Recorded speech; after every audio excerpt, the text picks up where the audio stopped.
معاویہ کو سیدنا علی رضی اللہ عنہ کے جوتوں میں بھی جگہ مل جائے نا تو انہیں چاہیے فخر کریں کہ علی کے جوتوں میں بیٹھے. اگر آپ اب یہ چاہتے ہیں کہ ہم انہیں حضرت علی سے بڑھا کے پیش کریں تو سر یہ تو پاسبل نہیں ہو. سیدنا معاویہ رضی اللہ عنہ کی حکومت ہرگز خلافت راشدہ نہیں تھی کہ سیدنا علی رضی اللہ عنہ اپنے مخالفین کے مقابلے میں طلحہ، زبیر، عائشہ، معاویہ سب سے افضل تھے، سب سے اچھے خلیفہ راشد تھے. بھائی ہم دونوں کو گمراہ سمجھتے ہیں. وہ صحابہ رضی اللہ عنہ کی توہین کرتے ہیں تو گمراہی، یہ اہل بیت کرام کی توہین کرتے ہیں تو گمراہی. بسم اللہ الرحمن الرحیم. السلام علیکم ورحمۃ اللہ وبرکاتہ. آج کی اس ویڈیو بنانے کا مقصد صرف اتنا ہے کہ انجینئر صاحب جب بھی بنو امیہ کی کارستانیاں بخاری، مسلم اور دیگر کتب حدیث سے بیان کرتے ہیں تو ان پر رافضی ہونے کا الزام لگایا جاتا ہے. اب ہم آپ کو ایک ایسی ویڈیو دکھاتے ہیں جس میں دیوبندی مفتی سعید احمد صاحب کیا فرماتے ہیں، سنیں. کہ ایک دن مولانا عبدالشکور صاحب رحمۃ اللہ علیہ کی مجلس میں بیٹھے تھے تو انہوں نے کہا لوگ معاویہ اور علی رضی اللہ عنہ کا تقابل کرتے ہیں. سیدنا معاویہ رضی اللہ عنہ کے جوتے مل جائیں تو ہماری سر آنکھوں پہ کہ صحابی رسول تھے رضی اللہ عنہ، لیکن جہاں تک علی کے ساتھ ان کے مقابلے کا تعلق ہے، معاویہ کو سیدنا علی رضی اللہ عنہ کے جوتوں میں بھی جگہ مل جائے نا تو انہیں چاہیے فخر کریں کہ علی کے جوتوں میں بیٹھے. یہ حضرت نے فرمایا تھا اور یہی ہمارا عقیدہ ہے. اسلام آباد میں مولوی اگر ناسبی ہو گئے ہیں، ان کو کہتے ہیں ناسبی، جو سیدنا معاویہ رضی اللہ عنہ کو بہت بڑھا چڑھا کے حتیٰ کہ سیدنا علی رضی اللہ عنہ، علی رضی اللہ عنہ بدری ہیں، علی رضی اللہ عنہ رسول اللہ صلی اللہ علیہ وسلم کے داماد ہیں، علی خلیفہ راشد ہیں. سیدنا معاویہ رضی اللہ عنہ کی حکومت ہرگز خلافت راشدہ نہیں تھی.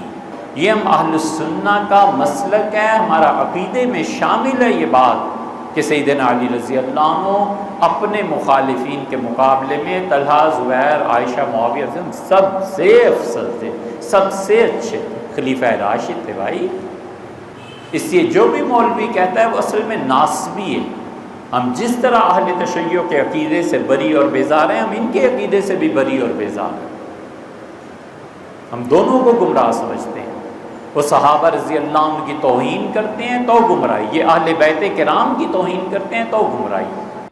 مفتی سعید احمد دیوبندی صاحب کیا فرماتے ہیں آپ لوگوں نے سنا کہ جو لوگ حضرت معاویہ کو بڑھا چڑھا کر پیش کرتے ہیں وہ ناسبی علماء ہیں، اور فرماتے ہیں کہ حضرت معاویہ کا حضرت علی سے جو مقابلہ کرواتے ہیں، ہمارا عقیدہ یہ ہے کہ حضرت معاویہ کو حضرت علی کے جوتے میں بھی جگہ مل جائے تو یہ ان کے لیے کافی ہے، کیونکہ حضرت علی عشرہ مبشرہ صحابی میں سے ہیں، حضرت علی خلیفہ راشد ہیں، حضرت علی رضی اللہ تعالی عنہ سابقون الاولون میں بھی سبقت لے جانے والے ہیں، رسول اللہ کے داماد ہیں، رسول اللہ کے بھائی ہیں. اور نبی علیہ الصلوۃ والسلام نے فرمایا تھا اے علی کیا تم اس بات پر راضی نہیں کہ تمہاری میرے ساتھ وہی نسبت ہے جو ہارون علیہ السلام کی موسیٰ علیہ السلام کے ساتھ تھی. اور پھر ایک مقام پر فرمایا کہ علی تم سے محبت نہیں رکھے گا مگر مؤمن اور بغض نہیں رکھے گا مگر منافق.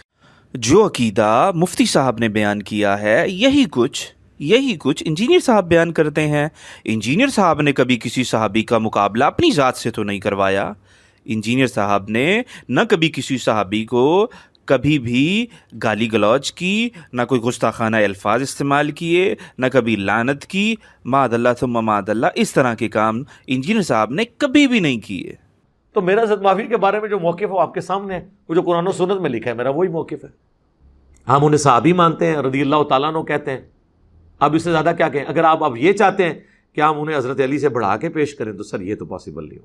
یہ چیلنج اور دعویٰ ہم پچھلی ویڈیو میں بھی کر چکے ہیں. کوئی بھی مائی کا لال ہو، بریلویوں میں سے ہو، دیوبندیوں میں سے ہو یا اہل حدیثوں میں سے ہو، وہ اس چیلنج کو قبول کرے. جو الزامات انجینئر صاحب کے اوپر لگاتے ہیں کہ انجینئر صاحب صحابہ کو گالیاں دیتے ہیں، صحابہ پہ لعن طعن کرتے ہیں، تو ان کو 1,00,000 روپے کا انعام دیا جائے گا کہ اگر وہ یہ ثابت کر دیں کہ انجینئر صاحب نے کسی بھی صحابی کو کسی بھی ویڈیو میں کوئی لعن طعن کی ہو یا کوئی گالی گلوچ کی ہو. ہرگز نہیں.